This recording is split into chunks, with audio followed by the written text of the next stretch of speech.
applying properties of real numbers. This video may be a little bit long since 1.1 covers various topics. I'll try to keep it as manageable as possible, but keep in mind this may take up multiple class periods. So, properties of real numbers. Let's first of all go through the sets of real numbers. So, real numbers are represented by a fancy R. 99% of the time in this class, we will be working with real numbers. So the first distinction you have to make in the real numbers is rational numbers and irrational numbers. So starting with irrational numbers, those are represented with a capital I. So irrational numbers have a couple different features. So first of all, they are numbers that can't be written as a fraction.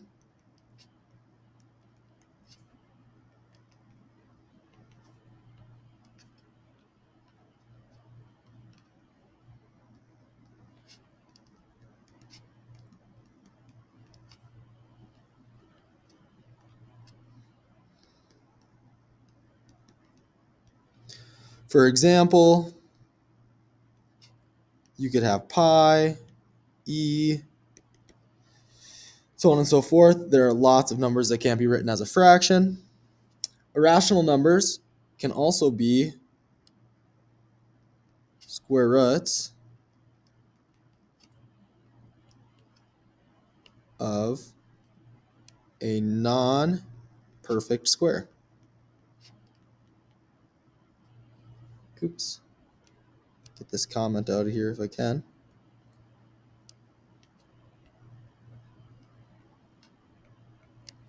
So for example, you could have square root of 5, square root of 60.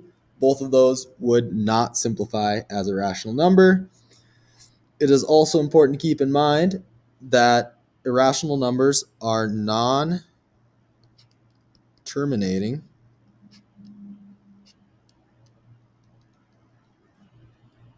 decimals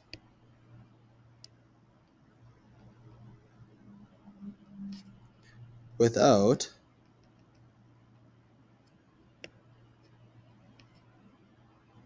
a pattern.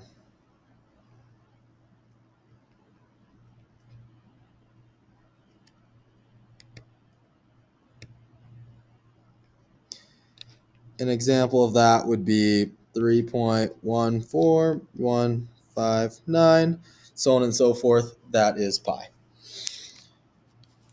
All right, the other distinction is a rational number. So rational numbers are represented with a Q,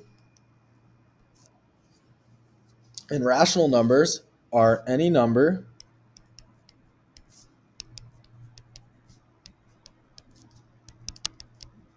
that can be written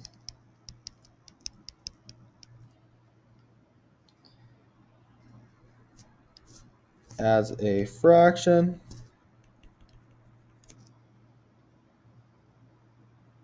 terminating decimal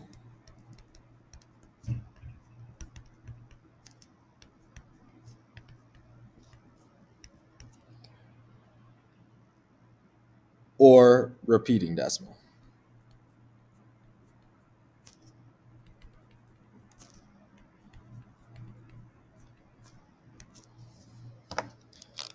All right, examples of irrational numbers would be our fractions, so like 3/5, a terminating decimal, so like 0.215, or a repeating decimal, which could be 0.3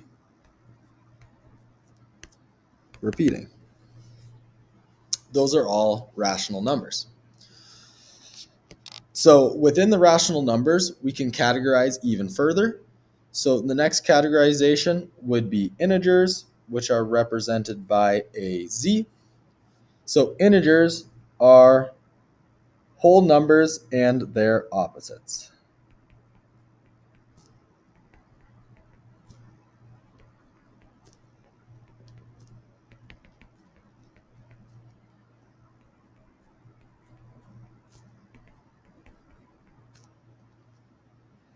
Keep in mind that integers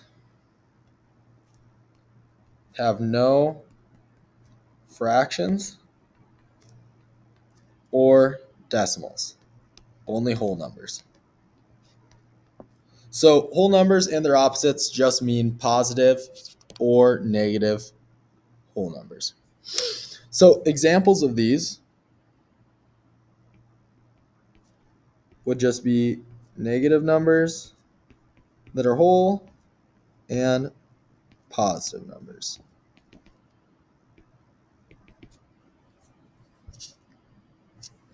So the final category that we'll talk about that is even more specific than integers are whole numbers. So whole numbers are represented with a W, and pretty much all you need to know about whole numbers is you have no fractions,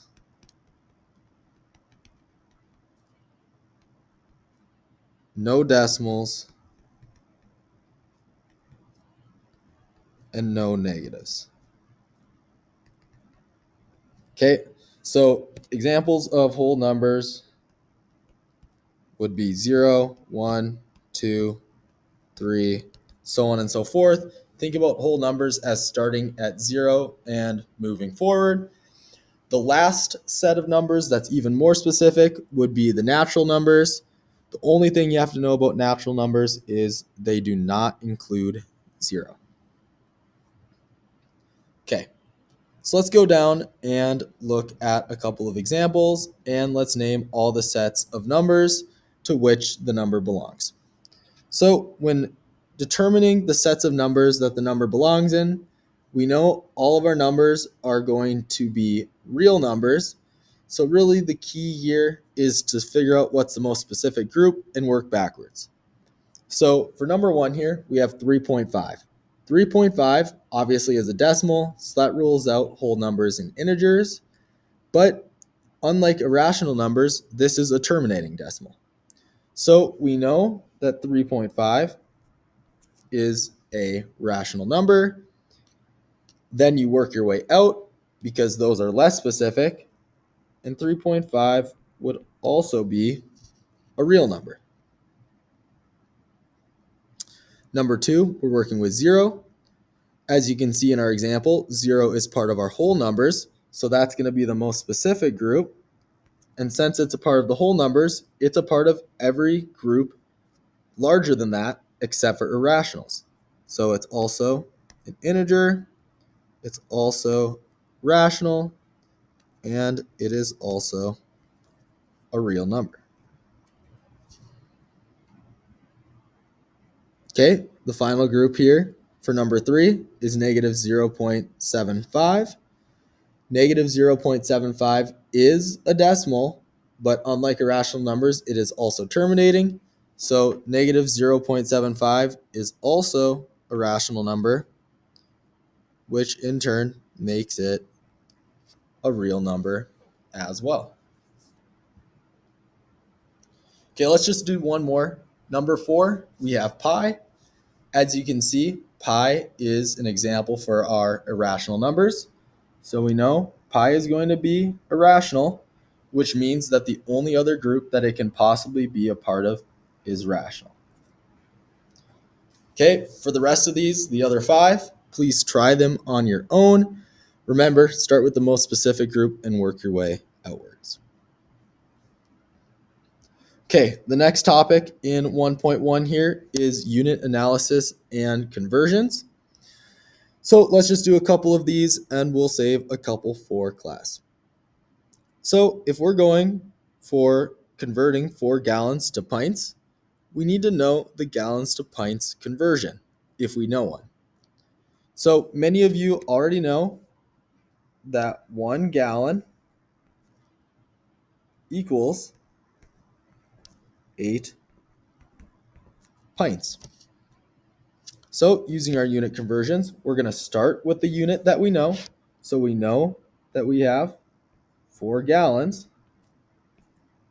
And whatever you start with that over 1 times, and now we'll multiply it by our unit conversion. So since we're trying to go from gallons to pints, that means that our gallons need to be diagonal from each other. So I'm going to put my 1 gallon in the denominator over my unit conversion, which is 8 pints. Oops. From here, since our units are diagonal, they will cancel with each other. So my gallons are going to cancel, and then I'll just multiply my fractions. So I have 4 times 8, which is 32, over 1, which just gives us 32 pints. In example number 2 here, we have a few more conversions. Because we're going from years to seconds, most of us don't know how many seconds are in 1 year, so we'll have to do multiple unit conversions. So let's go down the list. Well, we're starting with years, so we'll start with 1 year, which I know that there's 365 days in 1 year. Then I'm going to go from days to hours. So I know that 1 day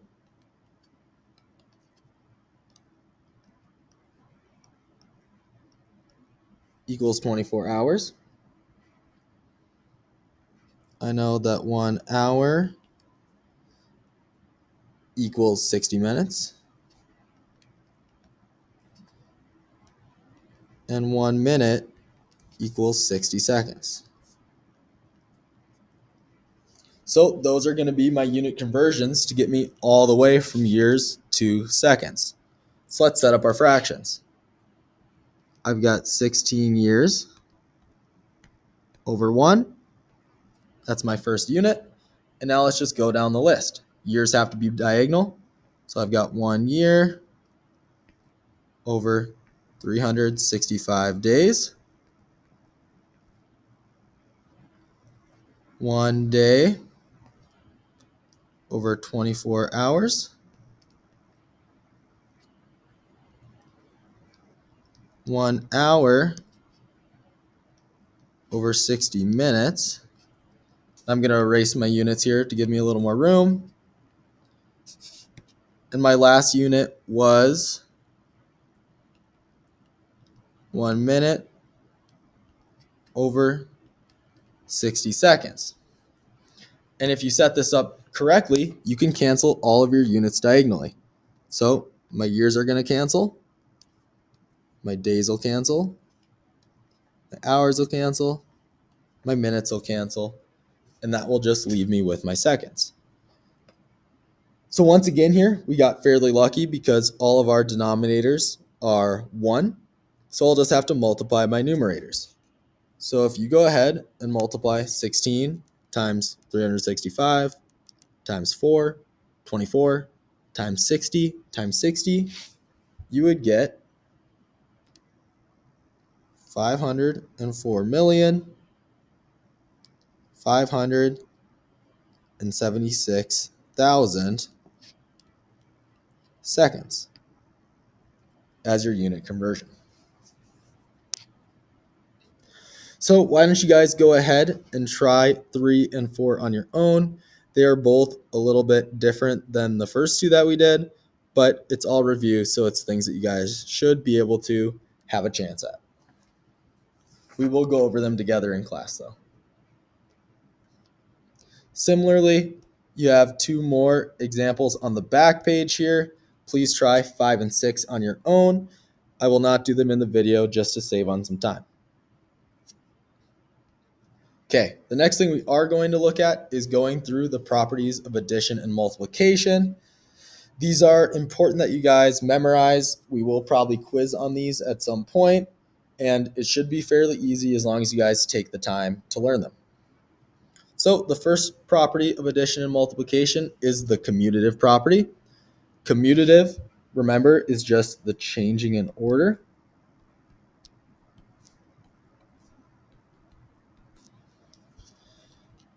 So for addition, you can multiply in any order. Addition is you can add in any order. Multiplication is you can multiply in any order.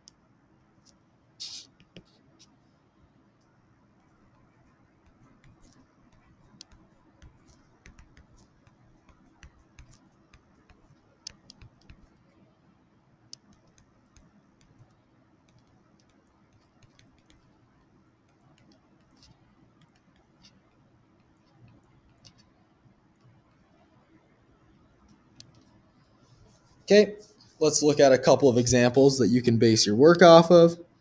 So addition, if I did 2 plus 3 plus 5, that would give me the same result as 2 plus 5 plus 3. Order doesn't matter. Same goes if you have parentheses. If I said 7 plus 2x plus 3, that would be the same as saying 2x plus 3 parentheses plus 7. Okay, multiplication works the same way. 2 times x plus 7 is the same as saying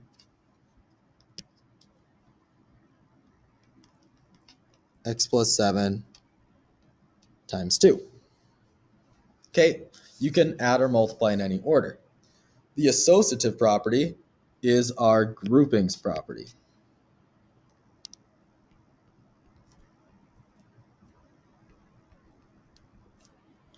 So remember, for the associative property, you can regroup terms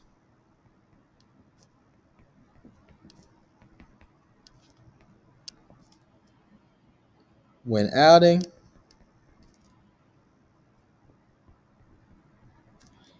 and you can regroup terms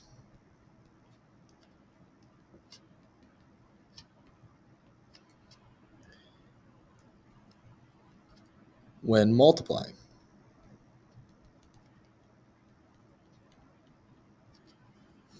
Okay, so examples of that would be if I did parentheses 5 plus 4 plus 1, I could regroup and say 5 plus parentheses 4 plus 1.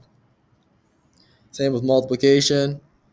2 times 5 times x is the same as saying 2 times 5 times x. Okay, the key here is make sure when you're identifying between the commutative property and the associative property that with the associative property, the order's not changing at all. It is just the parentheses. Okay, the next property is the identity property. This is where things get a little different between the two. So the identity property, just remember that you need to have identical between what you're starting with and what your result is. So to have an identical result when adding, that is when you are adding 0 to any number. That means that you will get itself. So for example, if you took 15 plus 0, you are going to get 15, which is what you started with. Same if I said negative 2x plus 0, that's the same as just having negative 2x. For multiplication, though, you can't multiply 0. You'll get something different. Instead, you will be multiplying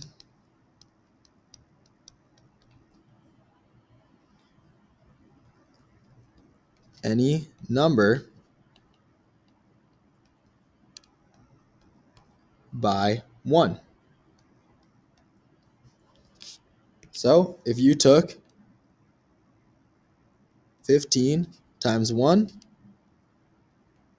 you're going to get 15. Same if you were to take negative 2x times 1, you are going to get negative 2x.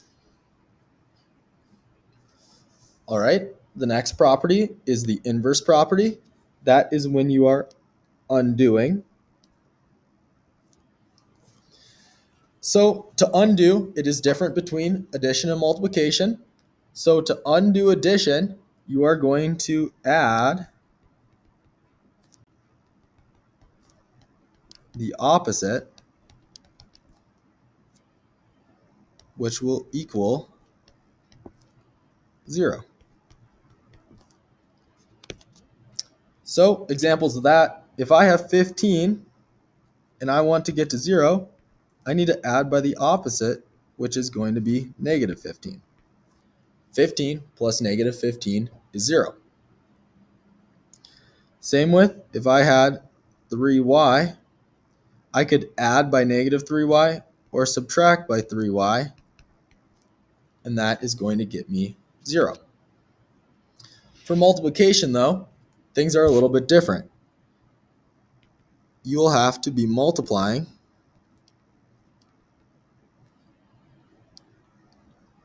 by the reciprocal.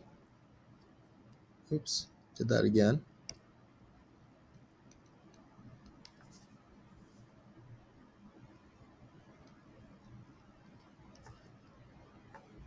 And that is going to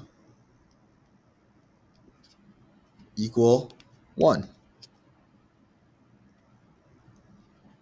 So for example, if I had 15,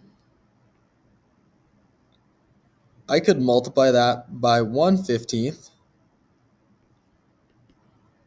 and that would give me 1. Or, oops, try that again. If I had 3/7,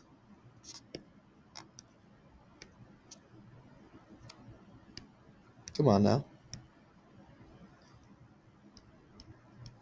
I could multiply that by the reciprocal of 7/3, and that would give me 1 as well. Okay, so the final property here is the distributive property. You guys have all heard of this already, so nothing new here.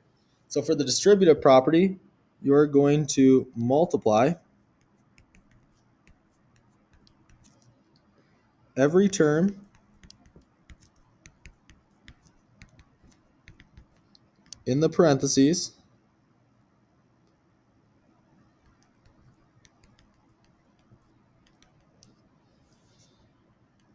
by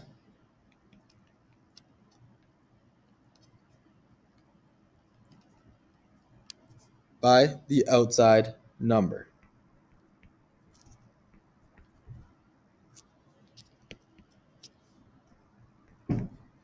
Okay, the key here is to watch for signs.